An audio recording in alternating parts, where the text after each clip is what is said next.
क्या आप कह रहे हैं कि राहुल गांधी कॉम्प्रोमाइज हो गए हैं आरजेडी के लिए? नहीं, मुझे कहने की कहाँ जरूरत है।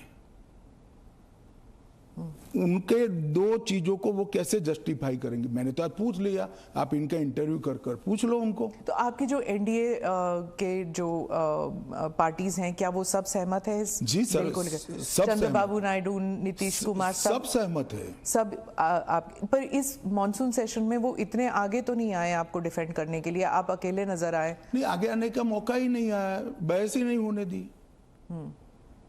जब जेपीसी होगी, जब बहस होगी और फिर पार्लियामेंट में बहस होगी तो सभी दल अपना अपना पक्ष रखेंगे। फिर आप पर पर्सनल अटैक हुआ, माइक हाथ में पकड़ा। देखिए, पार्लियामेंट किस तरह से चलनी चाहिए वो अकेला सत्ता पक्ष तय नहीं कर सकता।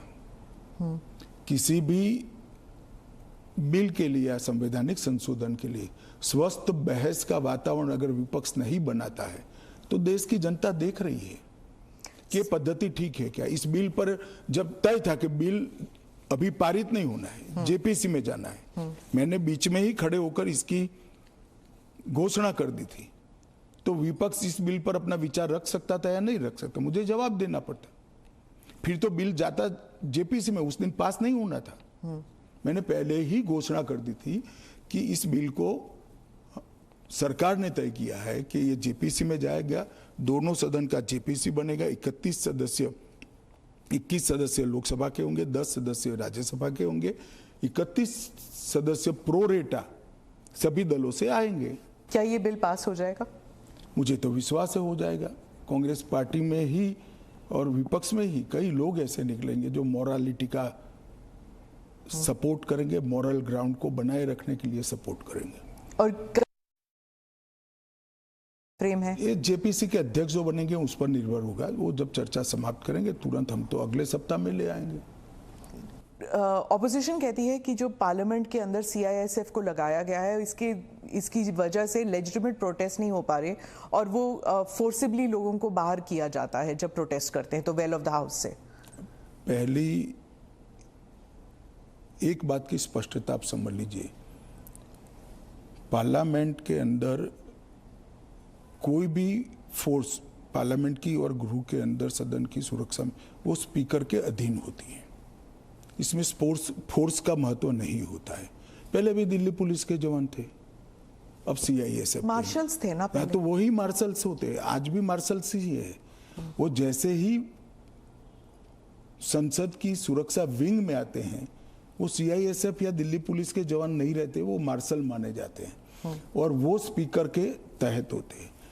मार्शल सदन के अंदर तभी प्रवेश करते हैं जब स्पीकर उनको ऑर्डर करे। एक बात, ये जो बदलाव हुआ है वो एक बड़ी दुर्घटना हुई थी। कुछ वामपंथी लोगों ने संसद के अंदर स्प्रे किया था, कलर स्प्रे किया था। उस वक्त लोकसभा स्पीकर ने एक कमेटी बनाई और वो कमेटी में गृह सचिव भी थे, लोकसभा के सेक्रेटरी जनरल थे, राज्यसभा के सेक्रेटरी जनरल थे और कई लोग थे। उन्होंने मिलकर ये तय किया कि किसी ने किसी एक सीएपीएफ ने स्पेशल संसद की सुरक्षा के लिए ट्रेनिंग किया हुआ एक दस्ता बनाया जाए, जो दस्ता संसद सभ्यों की गरिमा, पार्लियामेंट्री प्रोसीडिंग की गरिमा और संसद की सुरक्षा तीनों का समायोजन कर काम कर पाए।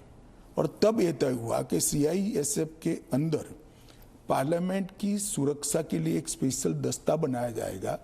जो पहले दिल्ली पुलिस के लोग मार्शल के रूप में आते थे, उसी तरह से मार्शल के रूप में सभापति और स्पीकर के अंतर्गत काम करेंगे। एक सेकंड, वो संसद की बाहरी सुरक्षा को भी सुनिश्चित करते हैं और आंतरिक मार्शल का काम भी वो करते हैं, क्योंकि संसद के अंदर हथियार ले जाने की अनुमति किसी भी सुरक्षा कर्मी को नहीं है। पर ये पैरामिलिट्री हो जाता है ना ट्रेनिंग उनकी। दिल्ली पुलिस क्या होता है, वो भी पुलिस होता है, वो भी मेरे ही अंडर आता है। इनको बहाना चाहिए और वो एक प्रकार की भ्रांति जनता में खड़ी करना चाहते हैं, मगर वो निश्चित रूप से सफल नहीं होंगे, क्योंकि जनता से सीधा इंटरेक्शन उनसे कई गुना ज्यादा हमारा है। हम जनता से बात करते हैं, ऐसे ही आकर यहाँ नहीं बैठ गए हैं।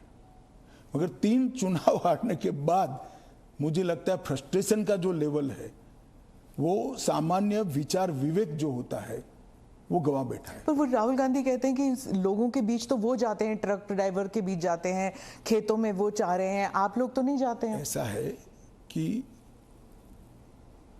मैनेज कर कार्यक्रम करना और जनसंपर्क करना दोनों के बीच में बड़ा फर्क है। जब बिल्स की बात हो रही है और पारदर्शिता की बात हो रही है तो मैं वाइस प्रेसिडेंट इलेक्शन पर आऊंगी, पर उससे पहले पूछूंगी कि धनखड़ साहब के साथ क्या हुआ था।